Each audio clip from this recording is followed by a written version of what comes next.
I need to work on giving you all an update on what's been going on the Gatewood Homestead. The quail have finally graduated to being put outside. They are put in a Critter Nation cage, double-decker of course, the girls on the top, the boys on the bottom. This overly dramatic asshole has been beating up my other male quail, although he himself doesn't have a single scratch. This little mister keeps getting beat up, so I'm going to go ahead and put him in my quarantine cage with a buddy. There you go, sir. Sorry for the inconvenience. I discovered bugs on my vegetable crops, so I went and got the Bondi's Captain Jack dead bug, and I sprinkled it on the vegetable crops. I tried to identify what they were. I found a little larvae, which I'm pretty sure might be because of the brassicas, cabbage worms. So I went and looked up what can get rid of the cabbage worms, and I found the dead bug powder that was recommended. My herb garden and project bed ended up expanding, so I've had to move things out and place things in. As you can see, they're a part of a raised bed, and I've got a collection of plants that I keep moving around. My overly dramatic chamomile seems to be doing well. I moved it to a corner and then removed all of the plants around it so that way it's not competing with anything. My little startlings that I started in January have grown. I planted them in their little pots that you can get, and they seem to be doing well. My sweet basil plant keeps growing and growing, so I have to come out here pretty regularly and cut basil so that way it doesn't get out of control. This stinging nettle somehow got into my raised bed. I'm not sure from where. It was originally found trying to strangle out this sweet little sugar baby, but I removed it. I decided to keep it because stinging nettle's actually pretty useful. I discovered that lavender really likes dry and sandy soil, so I decided to take it out and put it in its own container, and then I gave it this rosemary as a buddy. My heirloom tomato plant finally got its own pot, and I also got it its tomato wire. I really look forward to getting some heirloom tomatoes soon. All of my mints had to be separated, or mint-like plants. You see, I've got orange mint, I've got spearmint, regular mint, and then I have lemon balm. These plants are really super aggressive. If they share a pot or share soil with another plant, they will strangle them out. So to keep them alive and keep them from killing anything, they all have their own pots. I gave my white sage its own container. White sage is the kind of sage you use to burn to get ghosts to go away, so I really want to make sure that's pretty healthy. My artichoke is finally taking to its own pot. I've been making sure to water it regularly and just otherwise leave it alone. It tends to not like harassment. My 2 blueberry bushes are doing well. I decided to mulch them with a bunch of oak leaves. Oak leaves help increase acidity in the soil, and they seem to be doing great. They seem to like it. I got 2 raspberry bushes from work. They were brought back as a return and they looked in pretty poor shape, but I've been making sure to water them regularly and I put them in their own pots, so hopefully they'll bounce back. I've been working on collecting and processing a lot of my herbs in order to make my own tea. Right here we've got a lot of the mints: spearmint, regular mint, orange mint, lemon balm, and that's the clary sage.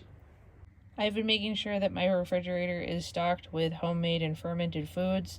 I've got a homemade sauerkraut, another homemade sauerkraut, a homemade kimchi. That one is a fermented beet relish. I have all kinds of juices from lychee to lemon and lime for cooking, homemade mayonnaise, quail eggs, herbs from the garden, and you name it. I've been trying to make sure that I have good stuff always stocked in my fridge. The system I have set up for composting has been fairly easy and straightforward, something I've been able to maintain. I have my vegetable compost, my meat compost, so meat products. What I do is I put wood ash in that so that way it doesn't stink. And then I have the eggshells. So I've been doing eggshells. I'll bake those later and then give those to the quail or put that in my compost. My somewhat indoor meat compost, it's been going okay.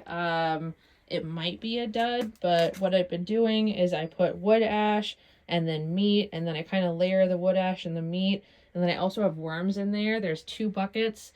The first bucket on top has the stuff in it with holes, and then the second bucket collects a lot of the meat juices that you can pour on your garden if you want to, but yeah, I might rethink this one. I don't know if this one's doing what I want it to do. My main compost is doing exactly what I want it to do. It just sits there and decomposes and makes great compost that I plan to use next year, because you need to give it 6 months or a year to fully compost and break down. And so this is all my organic vegetable matter, and the meat and stuff goes in the last one. When it comes to my wood ash process, this has been an ongoing thing for me. I make sure that I burn only wood and uncontaminated paper or cardboard products.